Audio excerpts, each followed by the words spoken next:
राणा साहब, आपने देख रहे हैं आप पाकिस्तान में क्या हो रहा है। अब 24 नवंबर तारीख दी है, खान साहब ने उस एहतजाज के लिए पूरी कौम को कहा है कि मारो या मर जाओ। तो बहुत स्टेक्स हाई हैं पीटीआई के, आप मुझे नहीं पता हुकूमत के क्या हैं, और लेकिन लग ये रहा है कि इस दफ़ा पूरी तैयारी के साथ आएंगे। अभी आज भी पेशावर में बुशरा बीबी साहिबा ने तमाम पार्लियामेंटेरियंस को बुलाया है। वहाँ हमाद अजहर साहब भी पहुँच गए हैं और वो जो मफरूर थे सारे मौजूद हैं वहाँ पे, और पंजाब के भी और केपी के भी और दूसरे सूबों से भी। तो तैयारी तो वो बड़ी ज़बरदस्त कर रहे हैं। चंदे की अपील उन्होंने कर दी है, पैसा इकट्ठा हो रहा है पूरी दुनिया से, और उन्होंने कहा कि पूरी दुनिया में भी मुजाहरे किए जाएँ। तो आप इस वक्त समझते हैं कि हुकूमत इससे प्रेशर में आ जाएगी और प्रोसिक्यूशन से पीछे हट जाएगी ताकि अदालतें खान साहब को रिलीफ प्रोवाइड कर दें? देखिए, कोई प्रेशर होगा तो हुकूमत प्रेशर में आएगी ना। फ़र्ज़ करें 2 लाख बंदे सड़कों पे आ गए, इस्लामाबाद में आ गए, 1 लाख आ गए। फ़र्ज़ करें अगर 2000 भी ना आए, फिर ये तो फ़र्ज़ करने की यानी बात है। मामला ये है कि ये तो फिर आपका काम है ना। आपका मतलब है कि हुकूमत कि आपने ये फ़र्ज़ जो शुरू करना है तो आपने 24 से पहले पहले इसको पता नहीं कहाँ से कहाँ लेके जाना है। तो आप ये कहना चाह रहे हैं लेकिन कि मामला ये है कि यहाँ पे कोई ना मारने को तैयार है ना मरने को तैयार है, बल्कि खान साहब ने तो पूरी कौम को कहा है। उनकी अपनी जमात में 95% लोग जो हैं वो मरने और मारने को तैयार नहीं है, और जो 5% है जो गाली गलोच ब्रिगेड है, जिनका काम है सारा दिन जो है वो सोशल मीडिया पे लोगों को गालियां देना, बदतमीज़ी करना, इसके अलावा उनको कोई और काम नहीं है। वो ना मरने जोगे हैं ना मारने जोगे हैं, वो इस काबिल नहीं है। नहीं, लेकिन आपने कहा तो इसलिए ये मैं समझता हूँ कि ये मिस कॉल है और ये गलती कर रहे हैं। मिस कॉल आपने कहा, लेकिन अभी आपने कहा कि अगर लोग इतने आगे तो हुकूमत को सोचेगी ना। कितने, ये इसका मतलब हुकूमत सोच सकती है अगर लोग बाहर निकल आए तो? नहीं, देखें, अगर किसी भी मामले पे एक कौम की एक राय बनती है तो हुकूमत का फ़र्ज़ है कि उस राय को सुने। लेकिन एक ऐसा इंतशारी टोला जो इस मुल्क में पिछले 10 साल से फितना, फसाद, अफरा तफरी जो है वो बबा करना चाहता है, आज अगर वो बहाना बना रहा है अपने जेल में होने का या अपने साथ धांधली होने का, जब उन्होंने धांधली की थी, जब वो उन्होंने लोगों को जेल में भेजा था, उस वक्त ही उनका यही प्रोग्राम था, उस वक्त ही उनका यही मंत्रा था, यही लोगों को कहना था कि जी मार दें, गालियां दें, जहाँ कहीं देखें ये कहें, पीछे लग जाएं, इंसल्ट करें। तो मामला ये कि उनका तो ये एक यानी आप समझ लें कि उनकी एक ये ऐसी आदत है कि वो उससे मजबूर हैं। उन्होंने यही कुछ करना है, हुकूमत में तब भी, अपोजिशन में तब। आपने एक बड़ी अच्छी बात की, आपने कहा कि अवाम की अगर अवाम निकले तो अवाम की आवाज़ सुननी चाहिए। तो और इस इंतशारी टोले के बावजूद तो अगर अवाम की आवाज़ ये है, अगर निकल आई अवाम और कहे कि खान साहब को रिहा कर दें, तो फिर आप समझते हैं कि आइन और कानून को बाईपास करके खान साहब को हुकूमत रिहा कर देगी? नहीं, मैं पहले क्यों समझूं, जब अगर ये इतना बड़ा अगर है, मैं पहले फ़र्ज़ क्यों कर लूँ ये? तो फिर आपके पास स्ट्रेटजी क्या है? कंटेनर लगा के इस्लामाबाद पिंडी को बंद कर देंगे? बिल्कुल नहीं, बिल्कुल लोगों की जिंदगियां खराब कर नहीं, बिल्कुल लोगों की ज़िंदगियां जो है वो बिल्कुल नहीं ख़राब करनी चाहिए। ये कंटेनर प्रोग्राम जो है ये मैं समझता हूँ कि पिछली दफ़ा भी ज़रूरत से ज़्यादा था। आप मुझे बताएं कि अब तो वक्त गुजर गया ना, क्या था पिंडी में? कुछ भी नहीं था। तो इतने ज़्यादा कंटेनर लगा के पिंडी और इस्लामाबाद का रास्ता रोकने की क्या ज़रूरत थी? बिल्कुल ज़रूरत नहीं थी। और मैं समझता हूँ कि इन तजर्बात से फ़ायदा उठाना चाहिए। बिल्कुल प्रिवेंटिव मेजर्स होने चाहिए। ठीक, उसकी वजह ये है कि 9 मई का जो पस मंज़र है पीटीआई का, उसके पेश नज़र बिल्कुल जो है इसको हल्का नहीं लेना चाहिए, लेकिन उतना ही करना चाहिए जितनी ज़रूरत है। वो क्या है? वो ये है कि जो आप जिन लोगों को आपने कहा कि जी वो सारे पहुंच गए हैं जी वहाँ पे, बिल्कुल ठीक है, पहुंचे हुए हैं वहाँ पे, हमें भी पता है। वहाँ पे जो जिसने जो बात की है वो भी हमें मालूम है। अब उसके बाद जब वो आएंगे अपने हलकों में, वहाँ पे वो क्या करेंगे उसको देखेंगे।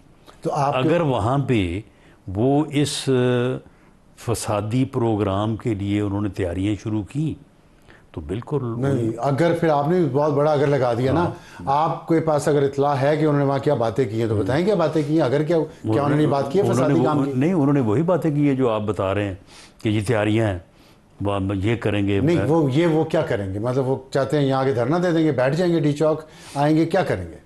कब्जा करेंगे बिल्डिंगों पे? यानी उनका जो आपने प्रोग्राम बताया कि वो या मर जाएंगे या मार देंगे, तो हंगामा करेंगे, तो यही करेंगे ना वो। अच्छा, अब वो कैसे करेंगे? आज जिन लोगों को उन्होंने बुलाया पेशावर में, उन लोगों से यही कहा है ना कि भी अपने हलकों से लोगों को इकट्ठा करके लेके आए।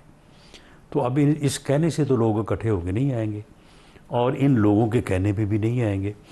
अब ये जाके अपने हलकों में कोई एक्टिविटी करेंगे ना, मैं ये आपको कह रहा हूँ कि 95% लोग कोई एक्टिविटी नहीं करेंगे। ये जो पेशावर में इकट्ठे हुए हैं, ये वापस जाएंगे, इनमें से 95% लोग कोई एक्टिविटी नहीं करेंगे, जो वहाँ वादा करके गए हैं। बिल्कुल।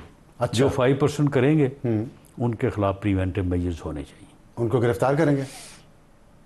देखें, अगर कोई गिरफ्तारी से पहले जो इकदामात होते हैं उनसे नहीं रुकता तो फिर गिरफ्तारी भी वो क्या इकदामात होंगे? वो बहरहाल वो इकदामात तो खुफिया हैं? नहीं, वो बताने वाली बात तो नहीं है, तो वो तो करने वाली बात है। अच्छा, गायब हो जाएंगे कुछ लोग? नहीं, गायब क्यों होंगे? फिर मतलब इसमें कोई गैर कानूनी? देखिए मामला ये है कि ये जो स्ट्रेटजी है उसको इस तरह से तो डिस्कस नहीं किया जा सकता। और वैसे भी जो पॉलिसी बनेगी अल्टीमेटली वो कैबिनेट में डिस्कस होगी, उसके बाद प्राइम मिनिस्टर जो है वो उसकी पॉलिसी देंगे, उसके मुताबिक वो सूबाई हुकूमतों को भी डायरेक्शंस पास ऑन होंगी, वो अपनी जगह पे अपनी ज़िम्मेदारी निभाएंगी, जो मदद वफाक से चाहिए होगी वो उनको दी जाएगी। बाकी ये जो कैपिटल है तो यहाँ पे भी इंतज़ाम जो है वो अलग से किए जाएंगे। तो ये जब तक कोई बात हतमी तौर पे अप्रूव नहीं होती तो उस वक्त तक जो है वो उसको पब्लिक तो खैर उसके बाद भी नहीं किया जाना चाहिए, लेकिन ये है कि प्रिवेंटिव मेजर्स जो हैं वो लिए जाने चाहिए। अच्छा, प्रिवेंटिव मेजर्स की आप बात कर रहे हैं बार बार, तो उसमें ये मुझे बताइएगा, वो समझाने बुझाने से लेके अरेस्ट तक, यानी एक लंबा अच्छा, जो है प्रोग्राम है, लंबा प्रोग्राम, कि उस बंदे को समझाने से शुरू बात होनी चाहिए और बिल आखिर अगर फिर कोई बाज ना आए तो फिर उसको अरेस्ट भी किया जा सकता है। लंबा टाइम आपके 8 दिन है सर? नहीं, लंबे से मुराद ये कि स्टेप्स। अच्छा, यानी फर्स्ट स्टेप ये है, लास्ट स्टेप वो है, इसके दरमियान में भी काफ़ी चीज़ें हैं। तो खान साहब ने डू और डाई की बात तो की है, मारो या मर जाओ, लेकिन साथ साथ उन्होंने एक ऑलिव ब्रांच जिसे कहना चाहिए वो भी ऑफर किया। उन्होंने कहा कि अगर आपकी मतलब हुकूमत नॉमिनेट करेंगे लोगों को मुज़ाकरात के लिए हमारे साथ, तो फिर हम सोचेंगे कि किसको वो जिनकी तरफ उनका इशारा है, उन्होंने 2 टोक उनको कह दिया है कि अगर 9 मई से आप समझते हैं कि आपको फैसिलिटी या आप चाहते हैं कि उसमें कोई नरमी चाहिए तो सिद्क़े दिल से माफ़ी मांगे, और अगर आपने बात करनी है तो पॉलिटिकल जमातों से करें। हमारे साथ बात करने का कोई जवाज़ नहीं है, ना कॉन्स्टिट्यूशनली लीगली हम आपके साथ बैठ पॉलिटिकल जमात तो आप ही बात कर सकते हैं। तो आपने पॉलिटिकल जमात हम क्यों हैं? सारी पॉलिटिकल जमातें तो आपने, लेकिन हुकूमत तो आप है ना, मेजॉरिटी। नहीं, देखिए हुकूमत बेशक हम है, मामला ये है कि इमरान खान साहब को ये बात अगर इससे पहले समझ नहीं आई तो शायद इस मरतबा आ जाए, इस मरतबा नहीं आएगी तो फिर आगे जाके आ जाएगी। देयर इज़ नो ऑप्शन कि वो अपनी बरादरी से मुराद पॉलिटिकल पार्टीज़ उनके साथ बैठ के रूल्स तय करें, रूल्स ऑफ गेम तय करें, मामलात तय करें और उसके मुताबिक। ये इतनी यकीन से आप बात क्यों कह रहे हैं? आपके ख्याल में क्या इमरान खान नहीं, इसके बगैर कोई रास्ता ही नहीं, इस वक्त शिकस्त तस्लीम करने की नहीं, नहीं, कोई शिकस्त वाली बात नहीं है। देयर इज़ नो वे, कोई और ऑप्शन नहीं है। देखें, हम अगर वो लोगों को सड़कों पे ले आए, फिर आप कहीं अगर लगा दिया इसमें, उनका तो यही ख्याल है ना कि लोगों को मैं सड़कों पे ले आऊँगा और इन सबको घर भेज दूँगा। इस तरह उनकी कन्विक्शन तो है ना। तो चले, फिर इस तरह से तो नहीं होगा। आपके पास इतलात क्या है? उनकी कन्विक्शन ठीक है या गलत है? या वो मान जाएंगे, आ जाएंगे मुज़ाकरात पे? आपके लहजे से कुछ लग रहा है बातों से कि वो आ जाएंगे वो भी मुज़ाकरात पे। नहीं, चले इस मरतबा वो एक्सपीरियंस कर लें, तो उसके बाद ये तो 10 साल से हम देख रहे हैं, वो एक्सपीरियंस कर रहे हैं, आप करवा रहे हैं। नहीं 2014 में काम शुरू हुआ था। पहले तो वो जो है वो 14 से लेके 18 तक तो उनकी प्रवास कुछ और तरह से थी ना। ठीक है। फिर 18 से लेके 22 तक प्रवास कुछ और तरह से थी। ठीक है, 22 को भी 2.5 साल हो गए। और 22 के बाद 2.5 साल हो गए। अब 2.5 साल हो गए हैं। कुछ भी नहीं हो सका। अब कुछ नहीं हो सका। तो ये आपसे भी तो कुछ नहीं हो सका। नहीं, हमसे क्यों नहीं कोई उनके किसी केस का फैसला नहीं कर सके, किसी तरफ कश्ती को लगा नहीं सके किनारे। केसेस के फैसले जो हैं वो आपके इल्म में है कि हमारा जो जुडिशियल सिस्टम है उसकी जो हालत है, बहरहाल पार्लियामेंट ने कोशिश तो की है उसको बेहतर किया जाए। सुप्रीम कोर्ट की हद तक नहीं, सुप्रीम कोर्ट की हद तक क्या नहीं, 9 मई के केसेस है, क्यों नहीं फैसला हो सका? हाँ, तो नीचे वाली अदालत नीचे वाली अदालतें क्या करती? सुप्रीम कोर्ट स्टे दे के बैठा है। तो आपने उस स्टे वैकेट करने के लिए नहीं, कोई मेरा ख्याल है कोई एक साल बाद केस लगा तो सुप्रीम कोर्ट ने क्या फैसला किया?